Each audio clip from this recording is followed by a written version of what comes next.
We believe that being a defender requires more than building shooting skills on a range. It's also a development of the heart, mind, body, and spirit. Join us as we explore what it truly means to be a defender in your training and in your everyday life. Welcome to Defenders Live.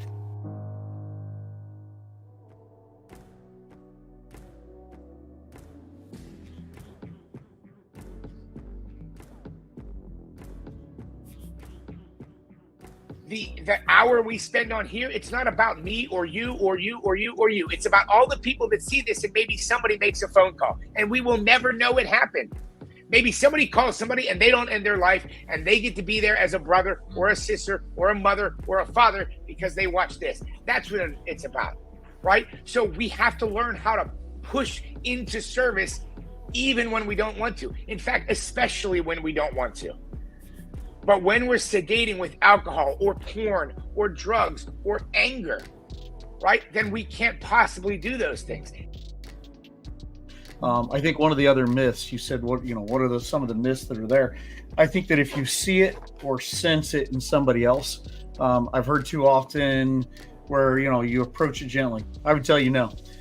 Ask directly, right? If you think it's coming up with somebody or you sense it's there, if you have that little bit of sense in your heart, you need to ask directly. Just be blunt with these people. Be kind, right? Be kind, but be blunt with it and be realistic with it, right? Too often we try to tiptoe around it, or even, I think, ignore it a little bit when we think maybe it's coming up in somebody. I see a lot of guys who have had doors shut or they didn't get the answers that they want and they give up, right? And it's wild because it's not the resilience that you're taught in the military. Mike touched on it earlier, is you got to do hard things. Guys wonder why they're not doing well and they've stopped working out. We got to get mentally healthy, physically healthy, and spiritually healthy. And there is no pill that the VA is going to prescribe you that is going to do that. It's going to cause way more problems. You don't stop having problems. You're never going to have a perfect life. And so we have to change our expectations of what we're expecting from this world. There's one thing that we also see is sometimes, like with our first responders, they start to become the threat. So in their training, especially like law enforcement, right? They're trained to take out the threat. And then when they are under severe emotional distress, and usually there's alcohol involved, and they come home, and especially if there's like physical violence going on at home, they become the threat. They don't want to be doing them. They don't want to be hurting their family. They don't want to be the one that's violent or emotionally abusive against their family. And so they become the threat, and they're trained to eliminate the threat. And so there's this psychological shift that can sometimes happen where they really do sincerely believe their family will be better off without them, because they see it as ending their life is the only way for their family to stop going through the trauma and the violence and the emotional distress that they themselves are causing. The aperture, and I love this metaphor, and just the thought of having a really tiny sight picture that we're looking at through in a rifle, and how limited that is. When we are in the stink, we're not limited to that aperture. That aperture sucks. It's not useful in any way, shape, or form. But I want everybody to know that aperture actually, when we are proactive, when we have a tribe, when we have professionals that are backing us, whatever that looks like, that aperture actually opens up and is unlimited. There is never a place that we should be hopeless thinking that we don't have any way out of the stink. There is always a way. This week's episode is brought to you by LockedIn Grip. LockedIn Grip is a grip enhancer that keeps your hands free of moisture to create a slip-free connection to the action of shooting your firearm. LockedIn Grip liquid shooting sports chalk is made for shooters by shooters. I also use LockedIn Grip for lifting and any other grip type exercise I might need it for. Visit LockedInGrip.com, LockedInGrip.com to purchase your liquid shooting sports chalk today.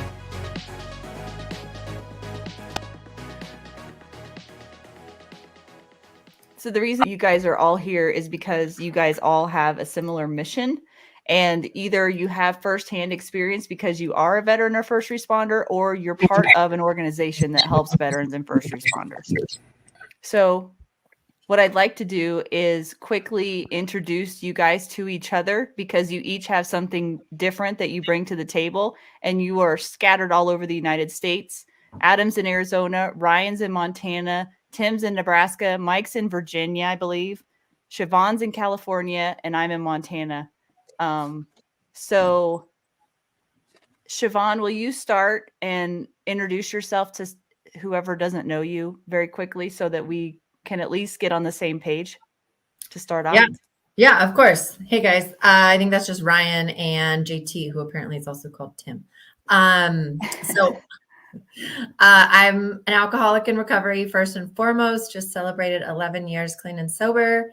And I run a treatment facility. So we're a very small 6-bed detox and residential treatment facility exclusively for first responders and veterans. We don't take general pop. We're not part of a larger general pop place. We're just a really small luxury boutique facility for our nation's heroes.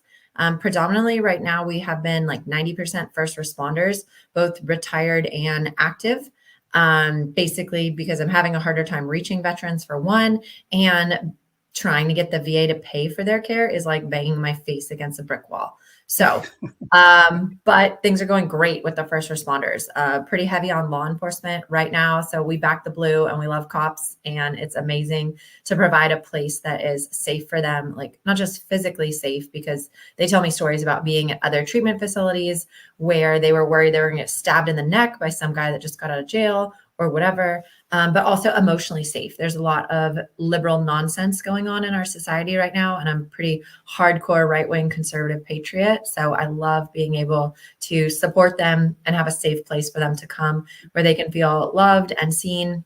And we have culturally competent clinicians here. Actually, our primary therapist is a Marine Corps veteran himself. So 1, he's a male. 2, he's conservative. 3, he's a veteran. So we're able to hit on a lot of levels and do a lot of amazing work. On a personal level, this is a ministry. I come from the construction world. So if you can see that thing behind me is actually a real artifact from my past life. I worked in commercial construction for 13 years, and I was a superintendent in the field. So I went from bossing around grown men to bossing around grown men, except now instead of, hey, that crazy, they call me mom. So I officially have 6 children, and some of them are older than me. It's great. I'm the mom. And I drive a big Yukon, like Suburban, and I drive all my boys around, and we have a blast. Mike, will you go next? Yeah, absolutely. So my name is Mike Davis. As Laura said, I am just outside of Virginia Beach in Chesapeake, Virginia. I am a Navy veteran. I spent 14 and a half years on active duty. I broke my hip, back, neck, and was no longer fit for active duty. In fact, I finally just had the neck surgery, hence the new scar. It was 2 weeks ago yesterday. And so when I left active duty, I found myself in a place where I didn't have community. I kind of lost my identity. So I fell into a deep depression and turned into a big, fat, mean, impatient, drunk. I would not say I was an alcoholic at any point, but I drank more than I should have. I never got into the drug side personally, but I did just about everything else. I got arrested, going 130 miles an hour on a motorcycle. Like I found myself seeking adrenaline. It was a problem. And we got to a place that my wife and I had a conversation, and either I had to fix some things or I was going to be all by myself. We do have 3 kids between us. And so I started on this path of rediscovering who I was. And through that, I built some systems back into my life, and some new ones that I had never had before. And so now my focus with MadeMan coaching is veterans. I do have a couple of veterans. I have a couple of first responders. I've got some guys that never served, but my primary focus is veterans and first responders. Because of my injuries and some of my depression, some of the things that I experienced while I was on active duty, I am uniquely qualified to help guys get through that transitionary phase, and to really help them find that structure in their lives that I think a lot of us lose when we get off of active duty. But I do not focus just on fitness or just on nutrition. It's really about the whole man. In fact, this last weekend, we launched our Made Marriage call. We had 7 couples on it because I think the communication is an issue too, especially if you're coming off of active duty or you were in law enforcement and your spouse was not. I think there's a lack of translation in between the two things. And one of the things that I talk about to guys a lot is their ability to handle high stress situations. But then when they come home, they've not built those same systems in their daily life. So it ends up being a struggle and very often ends in, divorce or violence. And so my goal really is to prevent that. And, as my wife and I were talking last night, because we talk about this about 50 hours a day, my wife is as much a part of this as I am. And she, she's working on putting some studies together right now because there is a real correlation between, the violence, obviously, that children experience, whether it's violence or just being ignored or marginalized. There's a direct correlation between that and then those people growing up and either being abusers or not being able to have functional relationships.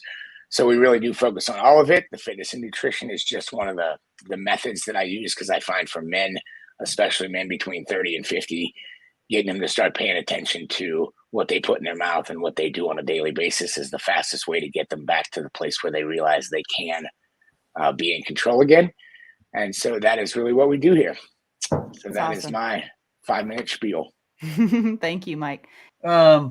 Adam Winch, run Defenders USA, say soldier, cop, firearms trainer, pretty much the standard right there. So there's a quick intro.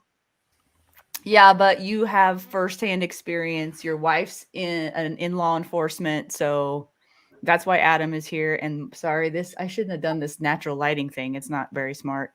Ryan, and if we're talking the silent epidemic, right? Boy, I've been to that over and over and over and over and over and over and over and over. Right. So having seen it, felt it, tried to clean it up, tried to help people before they get there, it's good to be here. Just an honor and a pure blessing to be on with you guys, Laura. It's been fun connecting with you. Ryan Luchau in Montana. I run an organization called Impact Montana that's unique to the state. Really, we're in the business of helping service members, vets, first responders, and their families thrive, which everybody knows there's a lot of energy and effort to stand on that big box, the political box of suicide prevention. My bias indicates that it's a political box, but that's just me speaking, not Impact Montana. So to counter that, we are just really in the business, like I said, of helping individuals thrive. If they're thriving, they're obviously not thinking about anything negative, wanting to end their life. The hopelessness ends. And so we operate through what we call our Thrive Factors model. And Mike, you kind of hit on a bunch of those Thrive Factors. So it's physical health and wellness, it's spiritual health, it's family wellness, career wellness, social and financial wellness. So the work that we do is dedicated to those 6 functional areas of health and wellness. And that starts with an assessment, and then it continues by building out their Thrive Action Plan, or what I like to call their prescription to thrive.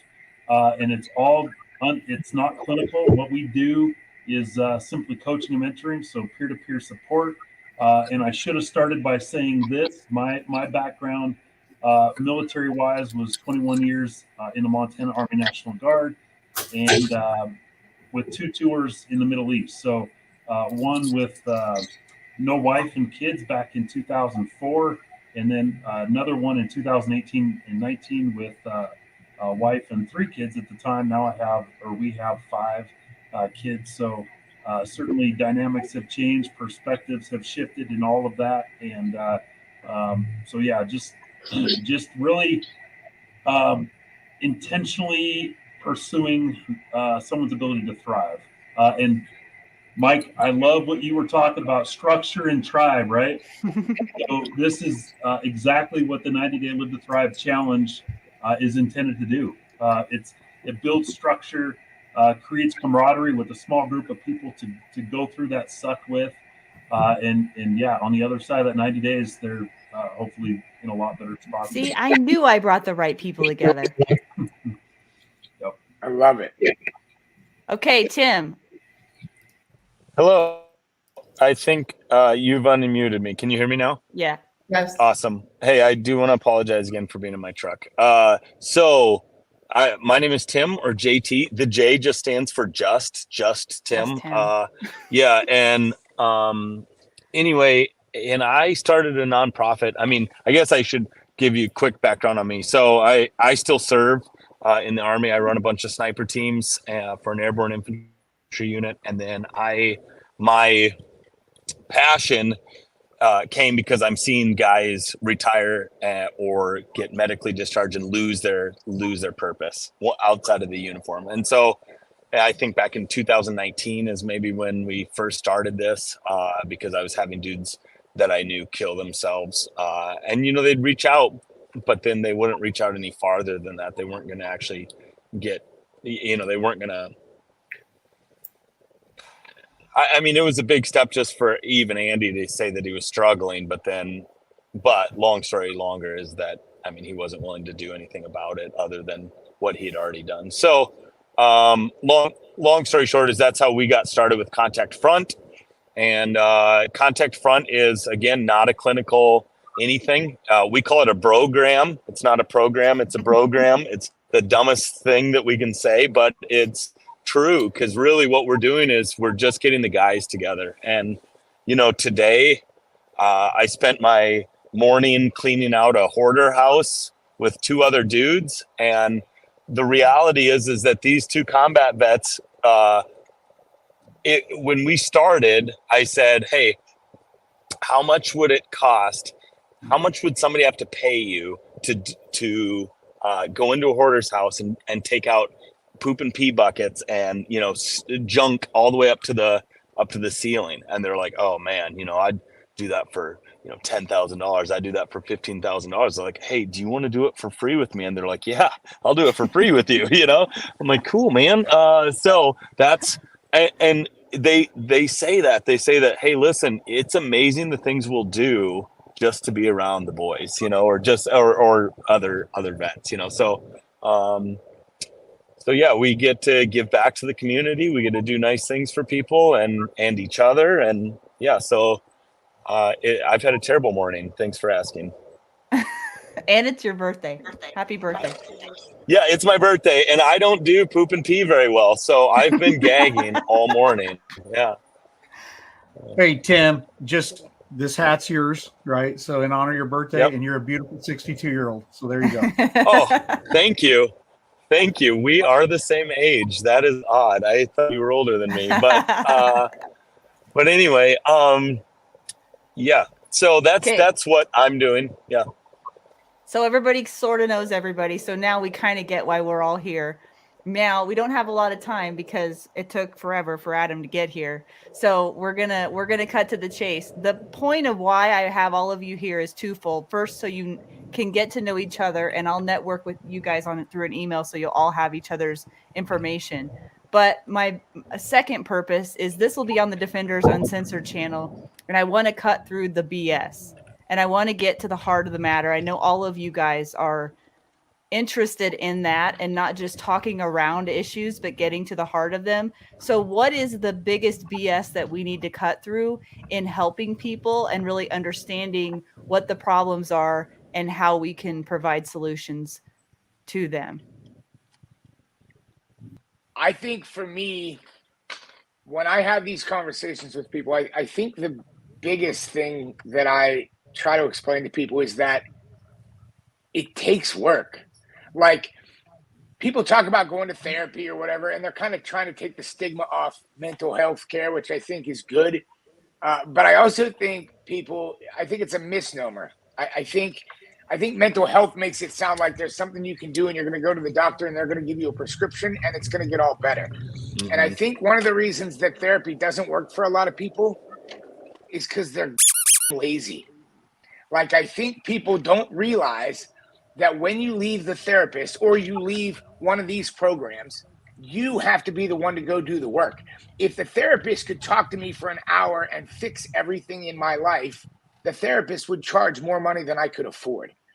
And I think people come into the whole mental health conversation with the wrong idea. I think that they think they're going to go talk to somebody for an hour and their life is going to be better.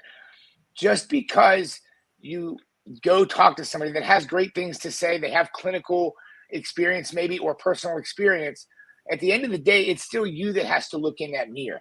So you are the one that has to get up and do what you know you have to do, regardless of how you feel. And I think if more focus was put on what you have to do as opposed to how you feel, which is the other thing that I think is a problem in a lot of therapy.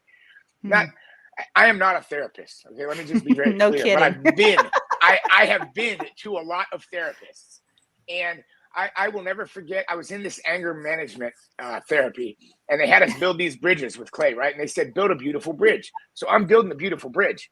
They didn't give me enough clay. And they said, well, your bridge has to finish. Why didn't it finish? I said, because you told me to build a beautiful bridge. So I did that, and now you didn't give me enough clay to finish. And they're like, how does that make you feel? I'm like, it doesn't matter.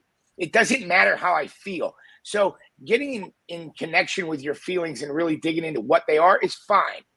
Right? But if you spend all this time trying to figure out where these feelings come from, then you're never here.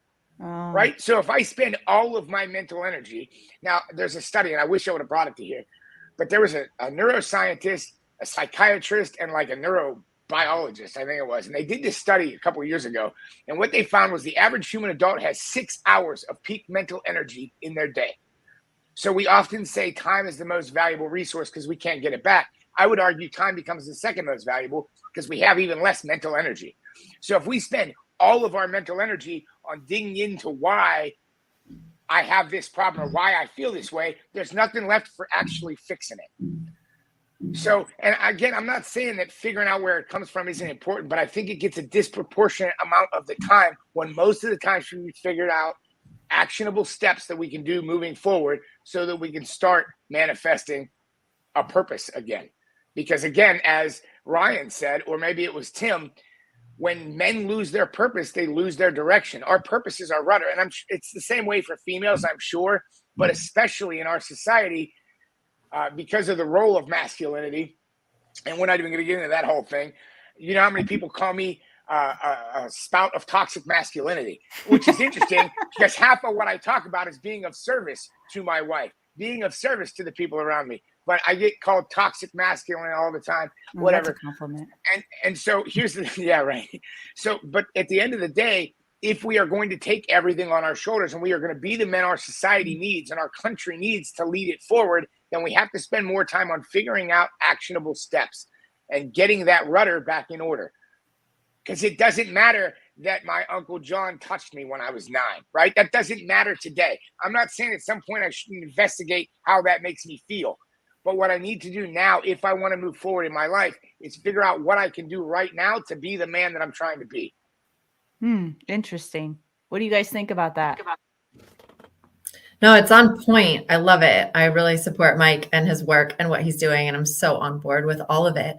We see a different aspect of things. And I agree, Mike, and we promote all of what you're saying. What we struggle with, because so many of our clients are active duty cops, deputies, first responders, etc. But especially with law enforcement, they are so petrified that if they admit that they're experiencing suicidal ideation, that they will lose their job. And most of these guys, they have a mortgage, they have a wife, or they have children that they're responsible. Maybe the wife has already left, but sometimes even though they're divorced, they're still paying for the house that she's living in with the kids. So they have this financial weight on them and they need their job and they need their overtime, etc., to pay their bills. And they are so scared to admit that they're struggling with suicidal ideation. And the kicker in that is when they don't tell us that they're struggling with that, then they don't get approved by insurance to stay here longer. So they get less care. They maybe don't get as high quality of care because we're not specifically addressing that because maybe we don't know about it, or they're saying that something else is a bigger issue. And so we're not able to fully help them, and they don't get the full amount of time here because the insurance companies say, oh, well, then you don't need to be there. You can go get managed at a lower level of care, but really they're still at risk for suicide, and they do deserve to be here and they should be here. So the more that we can make it so that departments, agencies, et cetera, are not going to request the medical records or investigate what goes on during their treatment, I mean, they can pass like a fit for duty once they're done, once they've overcome those issues, and once they're doing better. Yes, a medical evaluation, fit for duty, psych eval is appropriate, but don't go back and look at when they were struggling, when they were having a crisis, and use that as a weapon against them to take away their badge, take away their gun, because these guys aren't going to get the help. And almost every single person from law enforcement that we see that comes in is struggling with suicidal ideation. And so often, like, but they don't verbalize it. I mean, we can make assumptions and we see like little things. It's usually not an active plan, but still they were struggling with it. And if they didn't come here, they were going to move forward with a plan. And we find out about it typically at discharge. We do a coin out ceremony. And during that ceremony is usually when they admit, hey, before coming to treatment, started writing letters to my kids, started writing goodbye letters. I was keeping a suicide journal. I was thinking about how I was going to do it. I was sleeping under my bed and having hallucinations about being killed, and I was hoping that they would kill me, or whatever it is. And I wish that they weren't afraid to admit it so that we could help them faster and be able to provide them more care. Laura, let me jump in here because I have to take off in about 4 minutes. So you asked one, I think Shavonne, you're dead on, right? Mike too. I think one of the other myths you said, what are some of the myths that are there? I think that if you see it or sense it in somebody else, I've heard too often where, you approach it gently. I would tell you, no, ask directly, right? If you think it's coming up with somebody or you sense it's there, if you have that little bit of sense in your heart, you need to ask directly. Just be blunt with these people. Be kind, right? Be kind, but be blunt with it and be realistic with it, right? Too often we try to tiptoe around it, or even, I think, ignore it a little bit when we think maybe it's coming up in somebody. And let me give you an example. I had a good friend of mine. He actually recruited me into the Army. And oddly, a recruiter with morals and who didn't lie, right? It's so weird, right? But good man and all. And there was some small stuff going on in his life. And it sounds like, from what I gathered after, a couple people had sensed it. And then one tiny thing happened and it triggered the entire thing. And then next thing you know, he's dead. And I just sat there and thought in the aftermath, because I hadn't seen him for a couple of months, those had been around him just been blunt about it. So I would tell you, when I've seen it, just be blunt with it. I made the mistake once of not being blunt with somebody when I thought I sensed it. And well, I lost somebody extremely dear to me because I wasn't blunt about it. So be blunt, be direct, ask the questions. Hey, are you considering hurting yourself, killing yourself? Have you made a plan? Have you thought about it? What are you planning to do? And by the way, let's talk about this, right? Just be straight up with these people. So one of the myths I tell you is tiptoeing around it. Just go straight to it, bulldog into it, ask the questions, and demand the help. I don't care who they are. You force them into help. You get them help. You call whomever. You do what you got to do. Be straight up with it. Yeah.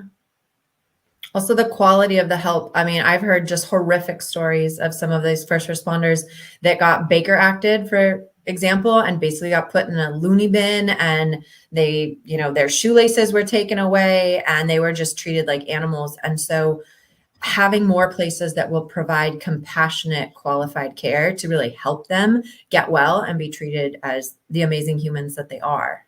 That's a really important part, because some of them have been through horrific experiences when they do say something. And I think that is another aspect of the fear of, I don't want to say anything because they're going to lock me up, or they're going to, take me away from my family. So, Right. And before you leave, Adam, and I know everybody has to talk, but I think what you just said there is so powerful, because two things. One, it's interesting that you said, Shavonne, about the losing the career, because when I was on active duty, I got put on a psychotropic for a short time, and I wasn't allowed to stand and watch that I carried a gun because I was on a psychotropic. But interestingly enough, they then needed augmentations for the Army to go to Iraq, and interestingly, the waiver took them about 5 seconds.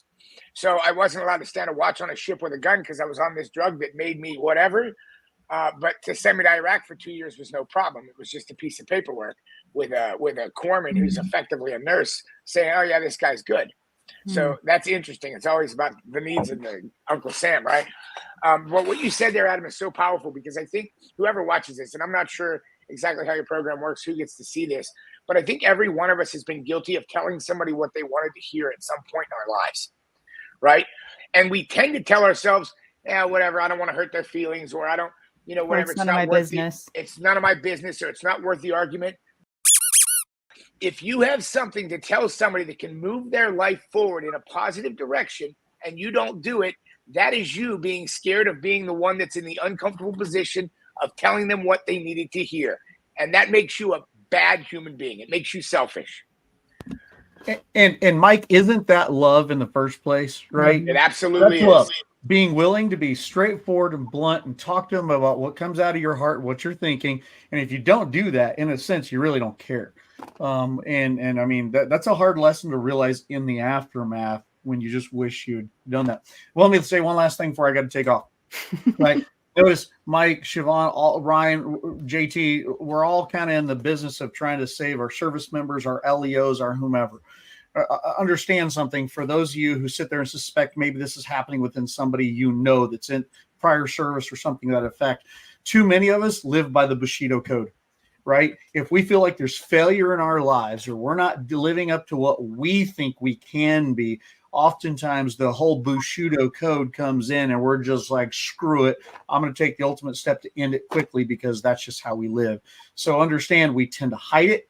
We tend to minimize it even to our own soul, certainly not let it out to other people, certainly in the cop work. Because Shavonne's absolutely on. A cop, if somebody senses they might be that way, they lose everything. So they hide it like crazy. And then one tiny thing, they snap and they go because it's just the Bushido code. So I got to get out of here. Pleasure to talk to you folks. Thanks, I Adam. can't wait to watch the rest of this. Let's let the other guys talk. Laura, can you hear me? Yeah. Okay, I got something to add. Hopefully it's valuable. And I think it goes back to my experience, and I shared that on our show previously, but I have firsthand experience with this recently. And what I recognize, so let me back up. In November, I hit a wall professionally, actually ended up leaving my home and wife and 5 kids for a temporary amount of time just so I could gain my bearing, kind of get my feet back on the ground.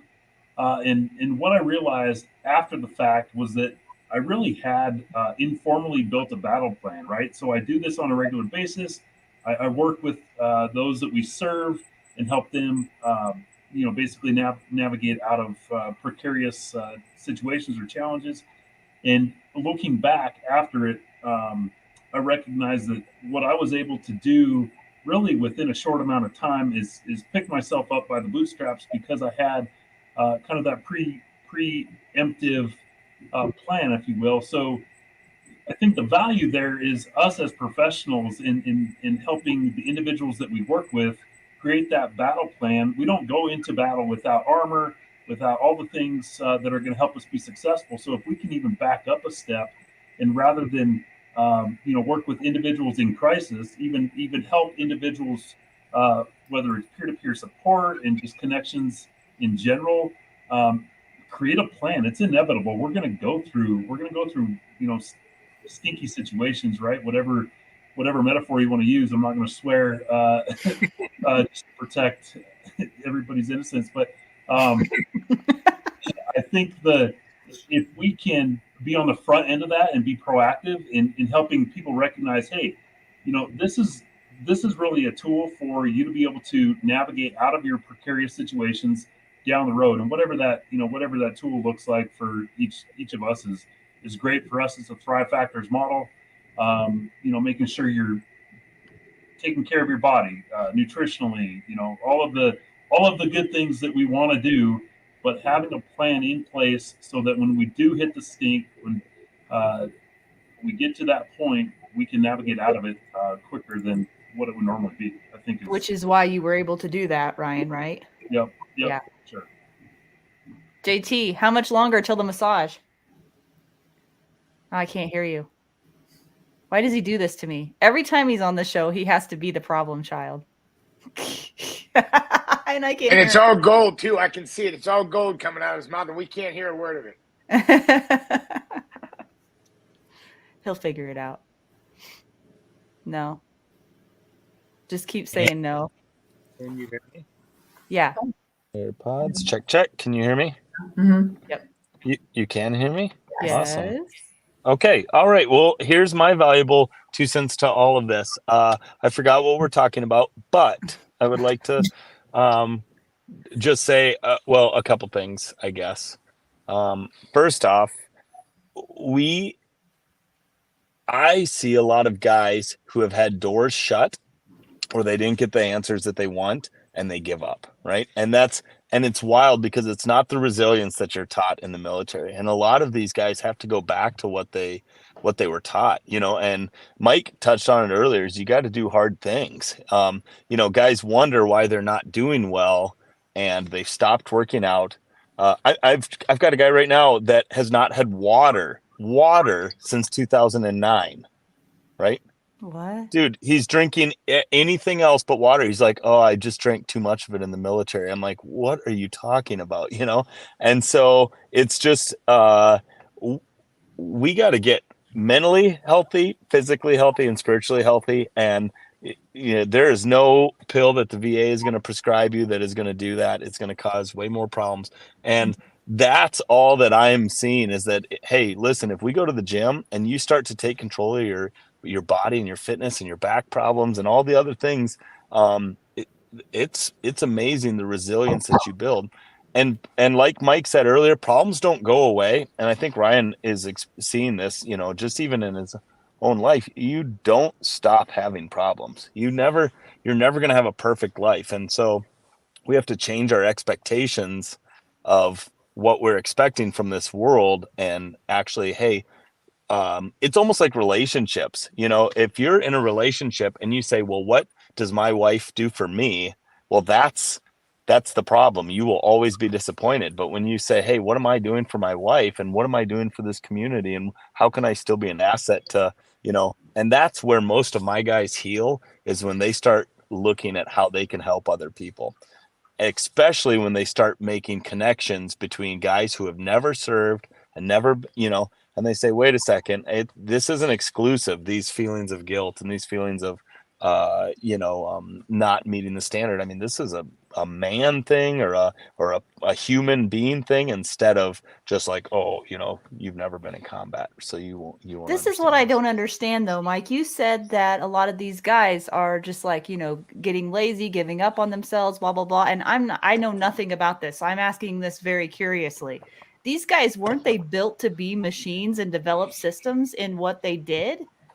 How are they not translating that to their? I'm sorry, were you life? asking me? Just everybody. How are they built to be such warriors, to be brave, courageous, and learn all of these things through their work, but then not be able to apply those to their lives personally?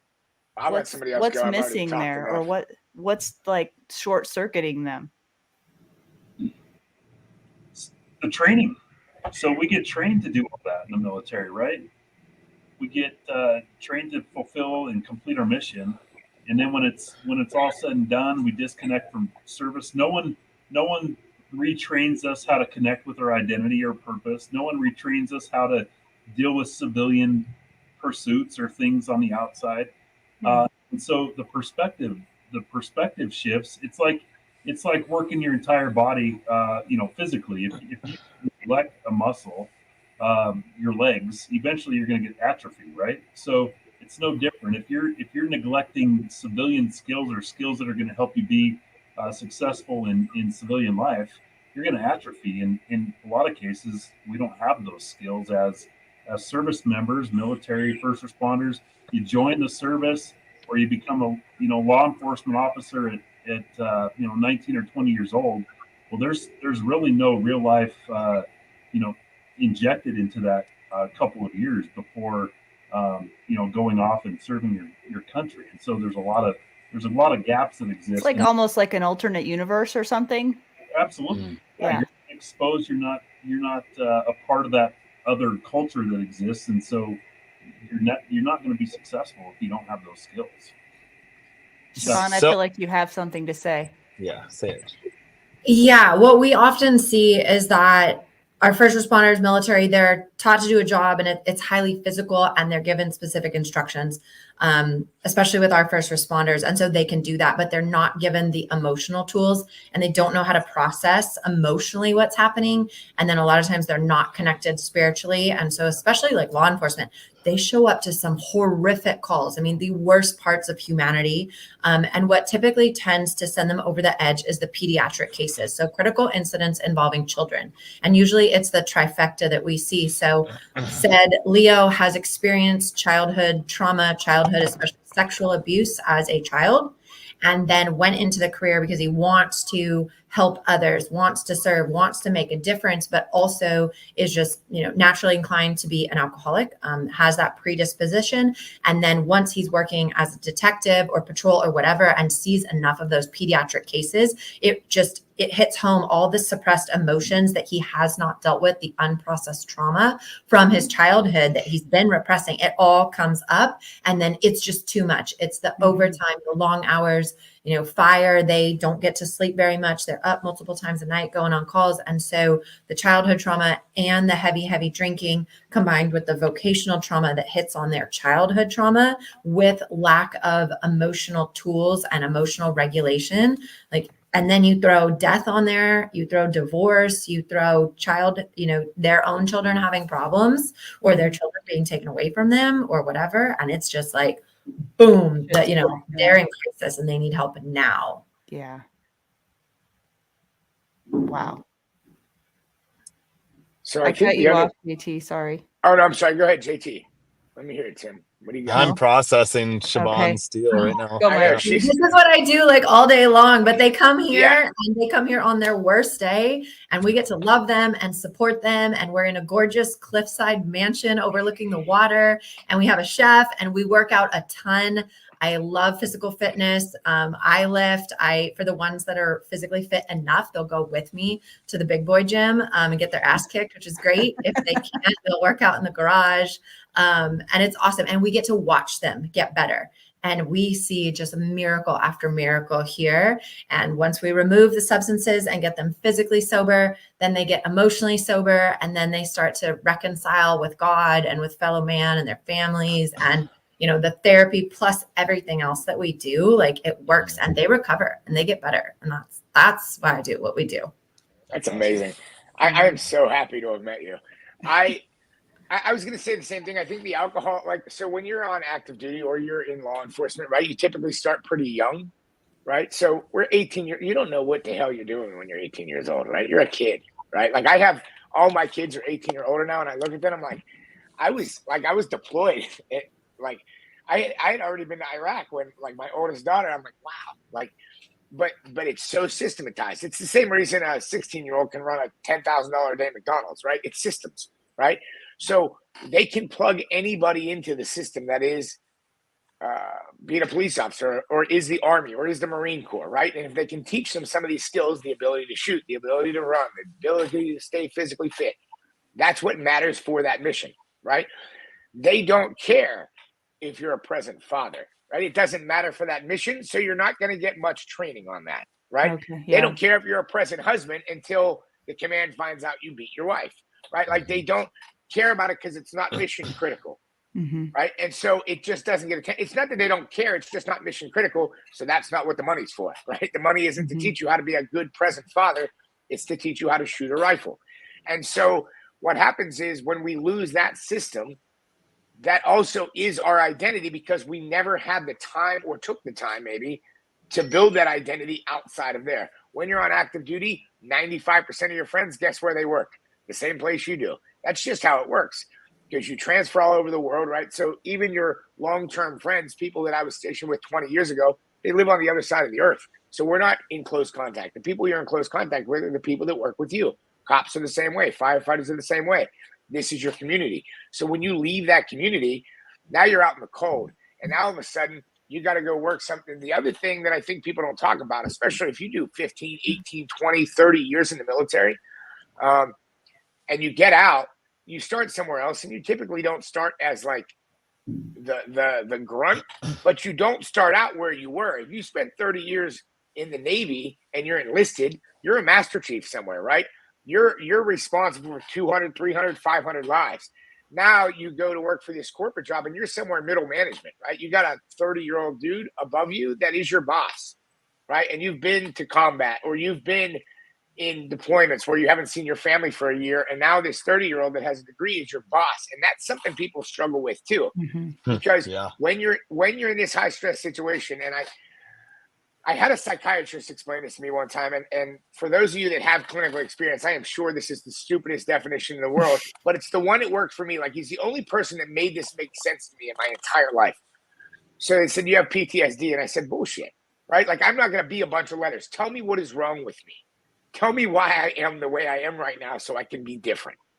And so the way he explained it to me is, he said, imagine a gauge that goes from 0 to -5 and 0 to 5. 5 being the day your first kid is born, the day you get married, the first time you have sex. Like, these are 5s in your life, right? -5, death of a loved one, car crash in the moment. That's a -5. When you go into combat situations, or even on deployments into hostile territory, even if you're not in direct fire, what happens is you're always at a -2 or 3, because there's always a chance for a firefight. There's always a chance for a mortar attack. There's always a chance for an IED. So your brain, because the human body is very adaptable, so your brain adjusts.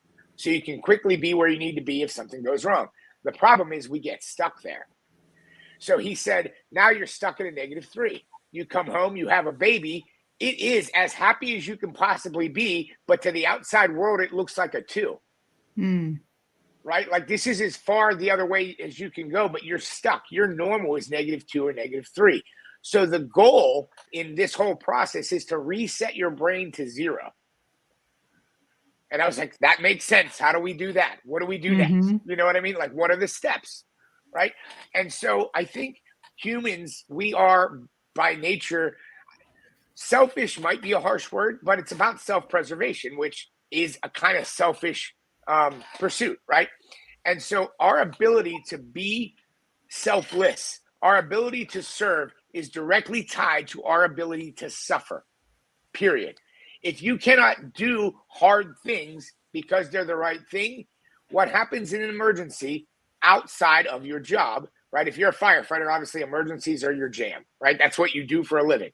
But an emergency, the chaos that always comes, just like Ryan was talking about, the chaos will come for all of us. Doesn't matter if you're rich, poor, black, white, young, old, doesn't matter. A death, a car crash, a hurricane, an earthquake, right? A tax bill. It comes for all of us. The difference is, if you've learned to suffer and taught yourself how to sit in the suffering and do the hard thing anyway, then when the chaos comes, you can be the person your family needs you to be. And you literally cannot be that person if you haven't done that, because your brain will automatically go to comfort, which is what Shavonne talked about. That's the alcohol. That's the drugs. It's sedation.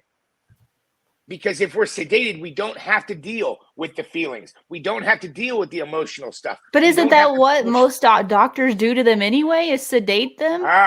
So that's interesting, because the doctors, what I think a lot of times they're trying to, I think most doctors, not all probably, I think most are well-intentioned, but they're trying to reset that 0 chemically, as opposed to teaching you how to do the work yourself to do it. Yeah. But if it's chaos and there's an earthquake right now, and if I haven't learned how to do the right thing regardless of my personal feelings right now, then the first thing I'm worried about is my safety. How the hell do I help you or Ryan or JT or Shavonne or my family if my first inclination is to protect myself? Because you don't matter. I don't matter.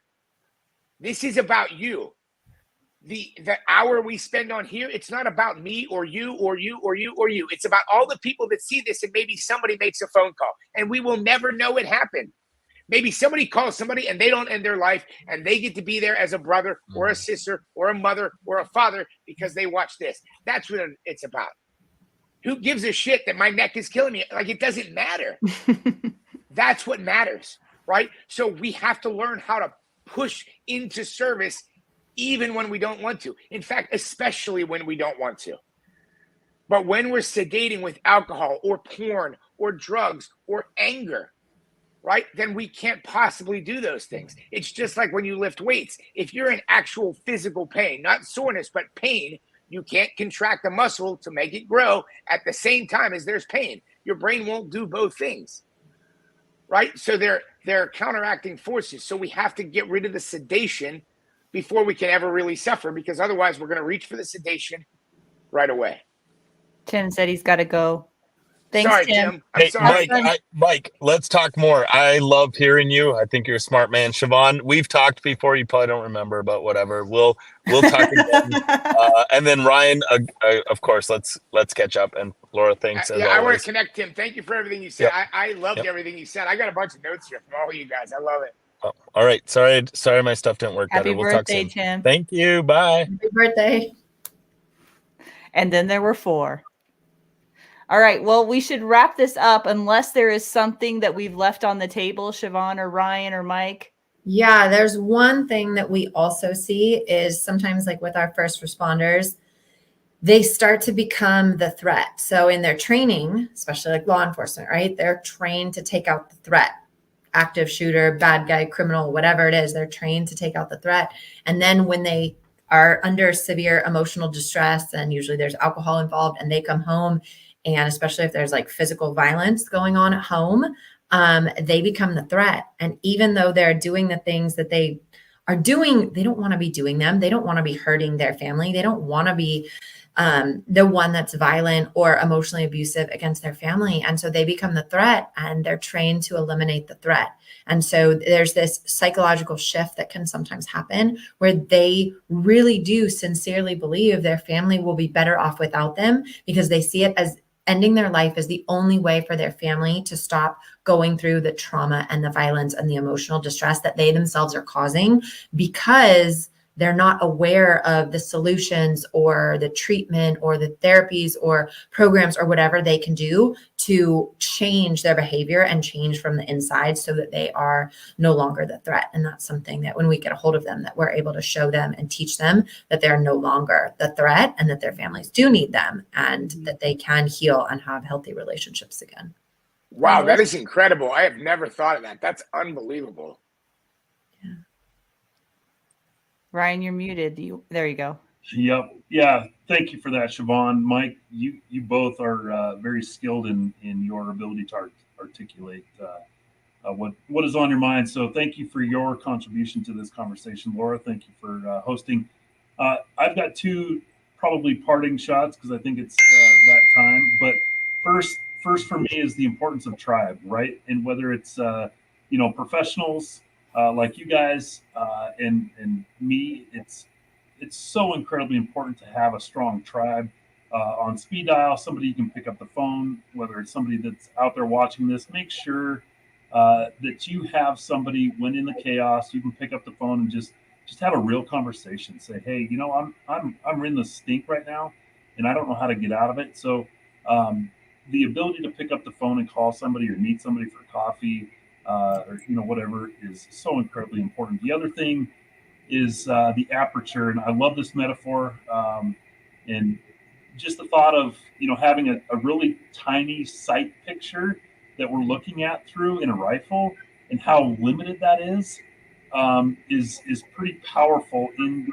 knowing that when we are in the stink, we're not limited to that aperture. That aperture sucks. It's not useful in any way, shape, or form. But I want everybody to know that aperture actually, when we are proactive, when we have a tribe, when we have professionals that are backing us, whatever that looks like, that aperture actually opens up and is unlimited. There is never a place that we should be hopeless, thinking that we don't have any way out of the stink. There is always a way, and whether it's in our case, we've got 44 service partners in the integrative health space across Montana, right, that are doing anything from hyperbaric chamber therapy to biofeedback to ketamine treatment to integrative functional medicine. I mean, so people that are told by a certain medical system that, hey, I don't have any way for you to end your chronic pain.